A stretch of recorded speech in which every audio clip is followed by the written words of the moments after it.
নমস্কার। Spiritual bulletin চ্যানেলের সকল শ্রোতা ও দর্শককে জানাই সাদর সুস্বাগতম। আজ আমরা একটি বিশেষ বিষয়ে আলোচনা করব।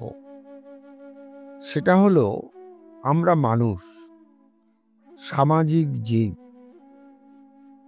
সমাজে আমরা পাশাপাশি বসবাস করি, থাকি, আত্মীয়তা গড়ে ওঠে একে অপরের সঙ্গে। ফলত বিভিন্ন উৎসব উপলক্ষে আমাদের আমন্ত্রণ বা নিমন্ত্রণ থাকে বিভিন্ন জায়গায় সারা বছর ধরে। আমরা সেসবে যাই, সেই সব আমন্ত্রণে সাড়া দিয়ে, এবং সেখানে গিয়ে আমরা খাদ্যদ্রব্য গ্রহণ করি। সেই খাদ্যদ্রব্যের মধ্যে অন্নও থাকে। এই অন্ন খাওয়ার ব্যাপারে আমাদের আজকের আলোচনা। কোন কোন অন্ন খাওয়া ভালো নয়, কোন কোন অনুষ্ঠান বাড়িতে অন্ন খাওয়া উচিত নয়, এ বিষয়ে মা শারদা কিন্তু অসাধারণ কথা বলছেন, বাবা, তোমরা মাছ মাংস যা খেতে মন চায় খাবে। এরপরে মা শারদা বলছেন, তবে ঠাকুর একটা কথা বলতেন।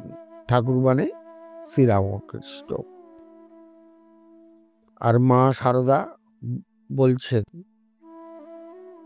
তবে ঠাকুর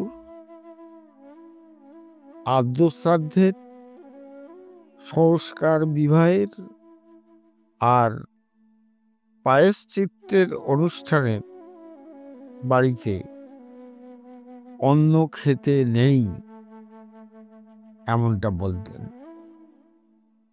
শ্রীরামকৃষ্ণ বলতেন, আদ্যশ্রাদ্ধ যেখানে হচ্ছে, যে বাড়িতে বা যে গৃহে, সংস্কার বিবাহ যে বাড়িতে হচ্ছে, আর প্রায়শ্চিত্তের অনুষ্ঠান যে বাড়িতে হচ্ছে, সেই বাড়িতে আমন্ত্রণ থাকলেও, নিমন্ত্রণ থাকলেও যাবে, যেতে দোষ নেই।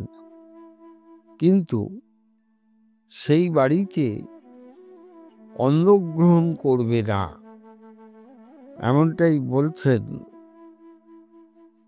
শ্রীরামকৃষ্ণ। মা শারদা সেটি বলছেন যে, তোমরা মাছ মাংস যা খেতে মন চায় খাবে, কিন্তু এই 3 বাড়িতে খাবে না। খেলে অসুবিধা হবে, শরীর খারাপ করবে, খেতে নেই। তাহলে আজকের আলোচনা নিশ্চয়ই আপনাদের ভালো লেগেছে। আর ভালো লেগে থাকলে প্রতিদিন যেভাবে লাইক, শেয়ার, কমেন্টস করেন তেমন করবেন।